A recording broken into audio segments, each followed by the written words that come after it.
And then the other kind of useful tool that compression is utilized for is what's called sidechaining. If you wanted to, you could link it to a different instrument and have the source of the compression be coming from a different place. So not these parameters, but a separate kind of third-party sound that is actually giving you a compressor envelope to adjust your main signal based off of. And if that doesn't make sense, it's because it doesn't make any sense if you think about it. But I'm just going to show you an example of what the sidechain actually does. So this disco trance synth is kind of like think about it as your like cake.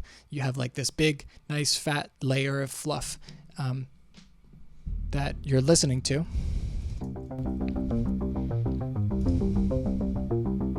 It's not much is being modified on this right now. It's just kind of playing through. It's because we don't have any audio effects active. But if I wanted to open the compressor on this and then sidechain it to the beat, that means the source of the compression in this specific track is coming from the beat that's playing in the background. So if I change that to the beat, now the compressor is actually clicking along to the drum beat that's playing. So if it's active and you can hear it, you can see where it's cutting down. Look at the VU meter.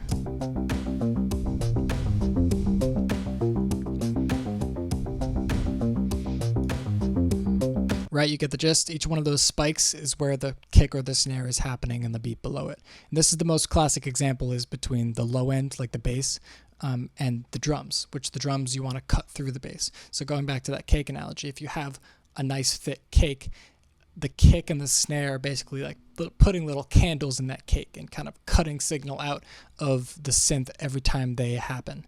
And those are based on the parameters that you can apply. So let's go back into our compressor here. For the trance synth, we're going to start to lower the threshold and raise the ratio so you could actually hear it kind of bouncing back in response to the kick and snare.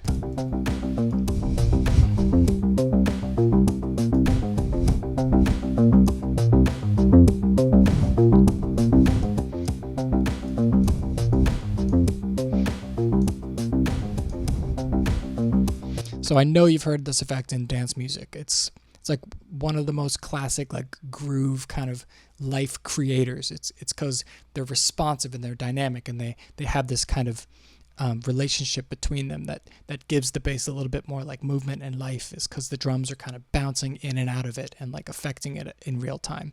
And the attack and the release are pretty important for shaping kind of how the drums affect the bass. And this is sidechaining this whole conversation now. So let's start messing around with the attack and the release and kind of try and hear what happens to the bass in between the kick and the snare.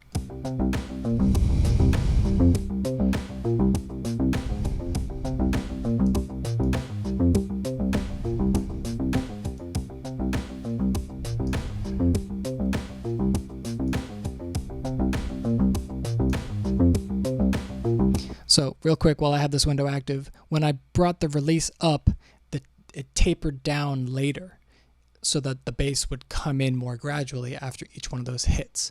And as I bring the release in, it comes back, it like snaps back faster because there's less release time for the compressor's parameters to take effect. So let's just do one more example of that and just pay attention to the shape or the envelope of the shaper that the kick and the snare is driving.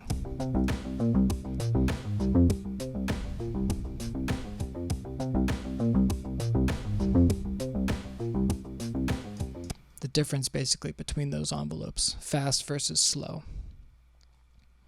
And it's slowly fading away, so I hope you got the gist because it's gone now.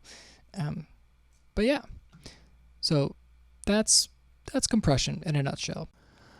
So another thing too I want to cover with compression is it can be a little difficult to hear sometimes, even for like an experienced engineer to like know how much a signal is actually getting compressed. So kind of a visual guide to help you reference the track you're modifying. I'll just change this back to internal here so it's not getting its sidechain from another source. And I'm going to leave the compressor on here and show you the difference between the waveform of uncompressed, of where it is now, and then post compression, which is after it gets modified. And I'm going to leave the mix here at 100% so you could see like the total output. So let me just play this track here without the beat behind it. And I'm really just going to kind of smash it so you get a picture.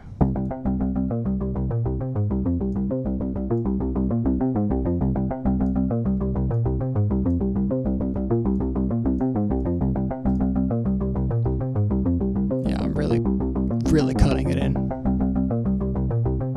So now I'm going to bounce this track in place. I'm going to make sure all my effect plugins are on, they're not bypassed.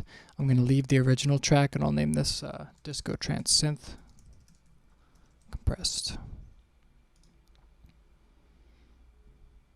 So close this guy.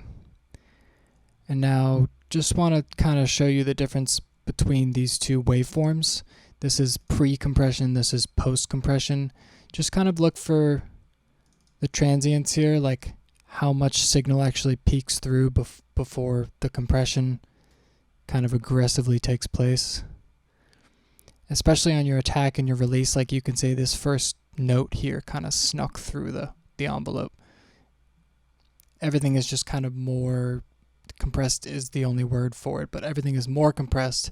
And now if I wanted to take this entire unit as a whole and turn it up, I could do that safely knowing that none of these kind of peaks will get too loud of the original signal. So it's already kind of a very compressed track to begin with, but now I know it's really tamed and it's really normalized.